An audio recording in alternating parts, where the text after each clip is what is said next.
사랑하는 성도 여러분, 한 주간도 말씀 안에 거하고 계시는지요? 오늘은 지난 3월 1일 주일에 주셨던 사도행전 16장 1절부터 10절을 통한 우리를 부르신 줄로 인정합시다 란 제목의 말씀을 묵상해 보고자 합니다.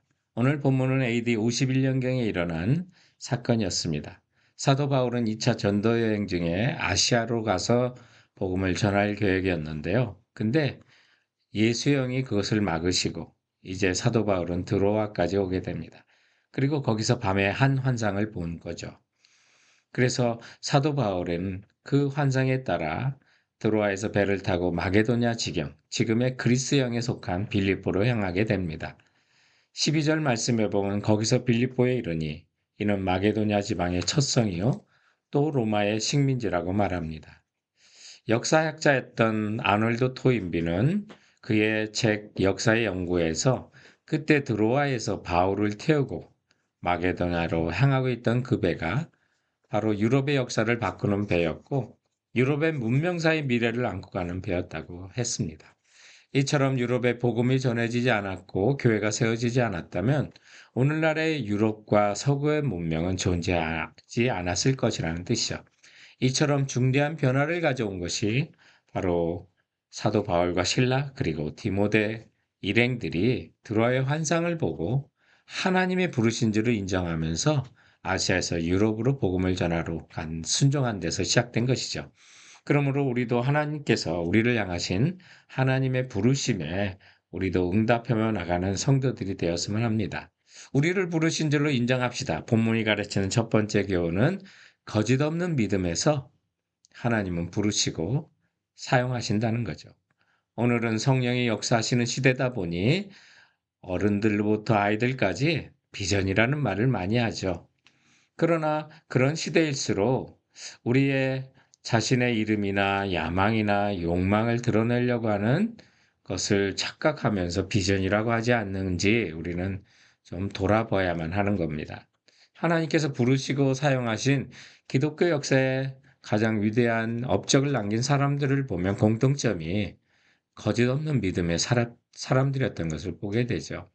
사도 바울은 이제 하나님의 부르심을 인정하고 유럽으로 건너가는데 그의 일생에 너무나도 큰 힘이 되는 디모데와 함께 가게 됩니다. 그런데 이 디모데가 거짓 없는 믿음의 사람이었고요.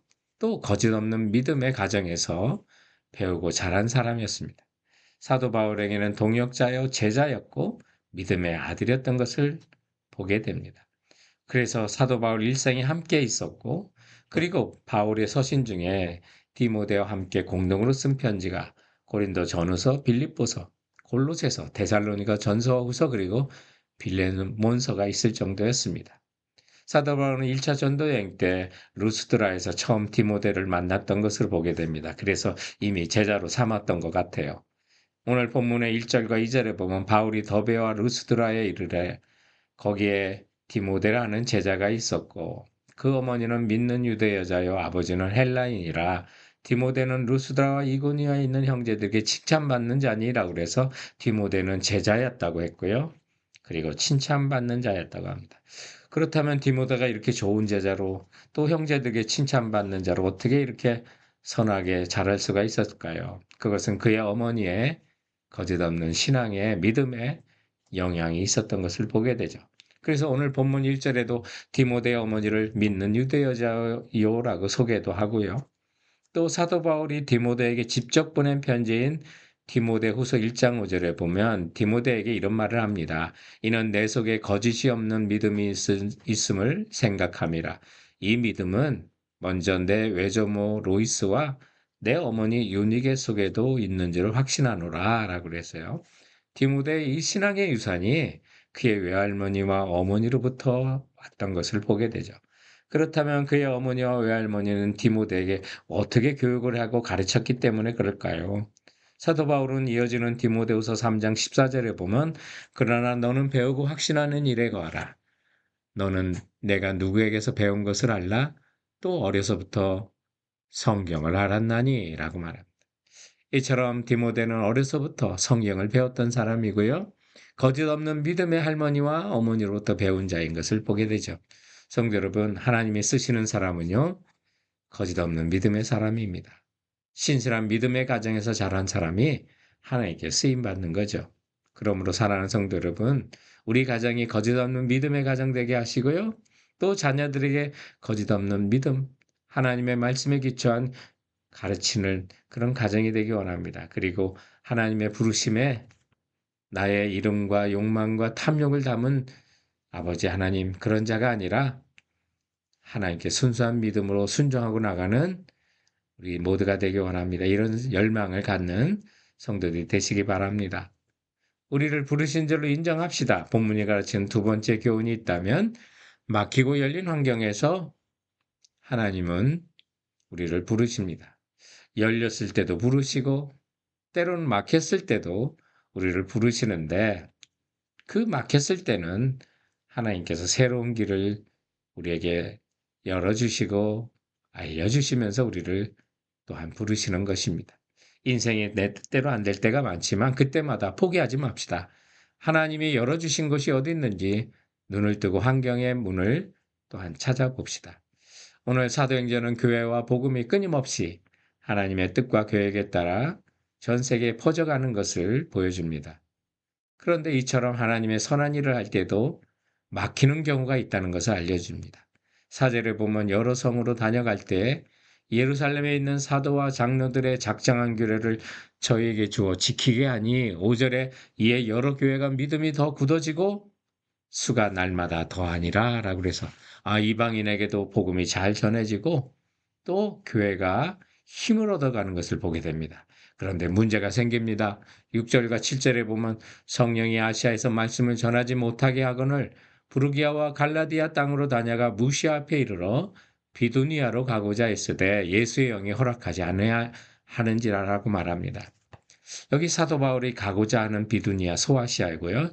지금의 투르키예인데 그곳에 가는 것을 예수의 영이 막으셨습니다.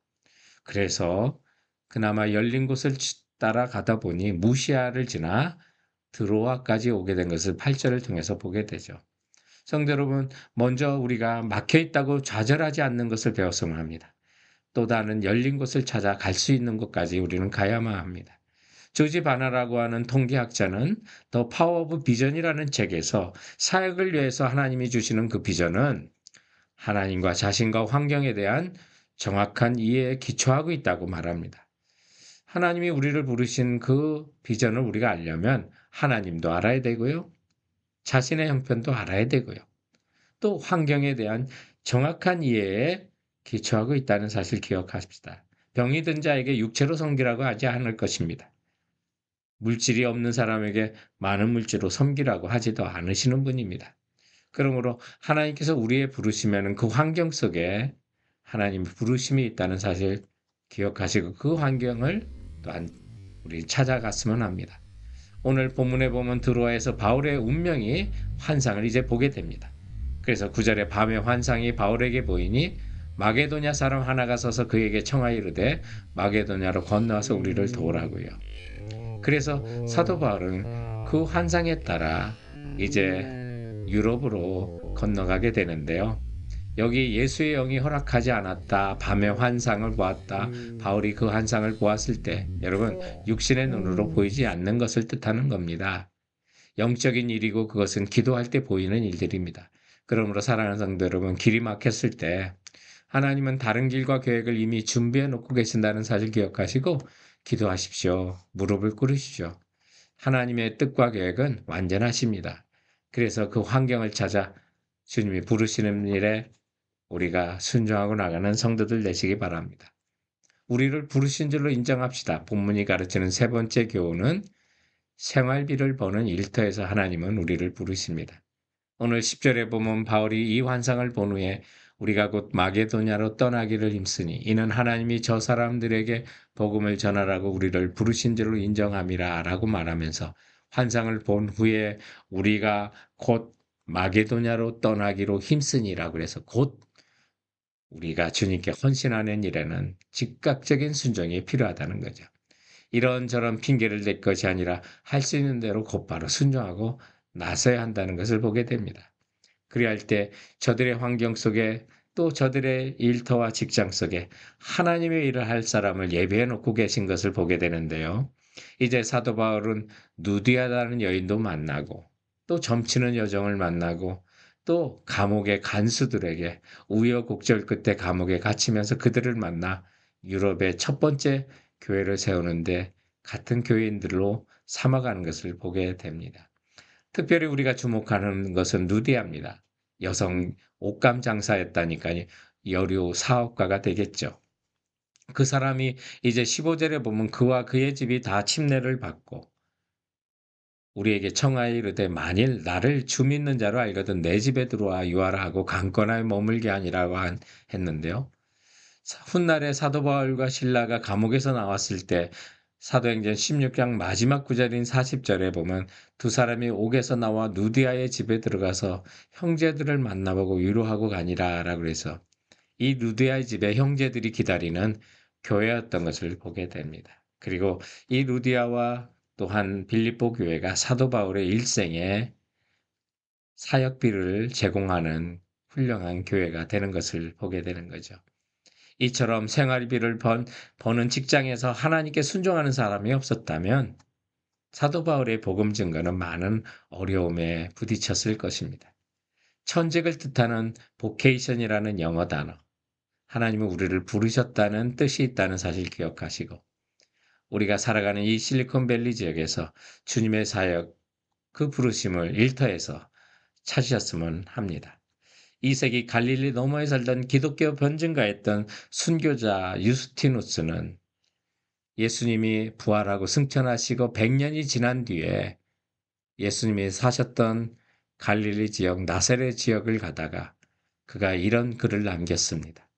요셉과 예수님이 만드신 쟁기와 멍에가 지금도 널리 사용되고 있다고요.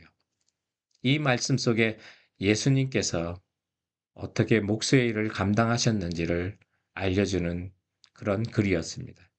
성도 여러분, 우리가 일하는 일터에서 하나님이 세상 가운데 소금으로 부르신 것, 그리고 빛으로 우리를 삼으신 것 기억하시고 신실한 믿음으로 거짓 없는 믿음으로 하나님의 부르심에 순종하고 나가시는 성도들 되시길 주님의 이름으로 축원드립니다. 사랑하는 성도 여러분, 그럼 이번 한 주간도 주께서 주신 말씀으로 승리하세요.